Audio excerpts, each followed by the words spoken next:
রাডিকালাইজেশন কোন পর্যায়ে পৌঁছেছে। ওপার বাংলার মাটিতে রবীন্দ্রনাথের মূর্তি ভাঙা হচ্ছে, আর এখানে মালদায় তৃণমূল কংগ্রেসের ছাত্র নেতা রবীন্দ্রনাথের ছবিকে আগুন লাগিয়ে দিচ্ছে। এই অবস্থায় আমরা পৌঁছেছি। আপনারা দেখলেন বাংলাদেশে জীবন্ত পুড়িয়ে মারা হচ্ছে দীপু দাসকে। কে দীপু দাস? কি তার অপরাধ? তদন্তের পরেও কোনো অপরাধ তার বিরুদ্ধে প্রমাণ করা যায়নি, কোনো অভিযোগ তার বিরুদ্ধে নেই।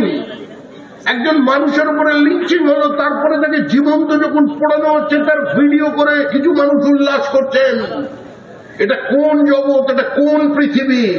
আজকে ওখানে দীপু দাস জীবন্ত পুড়ছে, আর পশ্চিমবঙ্গের সীমান্তের কিছু কিছু জায়গায় সেটাকে সেলিব্রেট করা হচ্ছে। চন্দন দাস, হরগোবিন্দ দাস মুর্শিদাবাদের বাবা ছেলে। অপরাধ কি? অপরাধ তারা হারবাদ নয়, তারা যোদ্ধার নয়, তারা জমিদার নয়, ধর্ষক নয়, ব্যাংক ডাকাত নয়। তাদের অপরাধ একটাই, তারা দেবী প্রতিমা তৈরি করেন, মাটির প্রতিমা। আজকে বেছে বেছে তাদের কুপিয়ে খুন করে দেওয়া হলো। আপনারা এই পশ্চিমবঙ্গের অধিবাসী।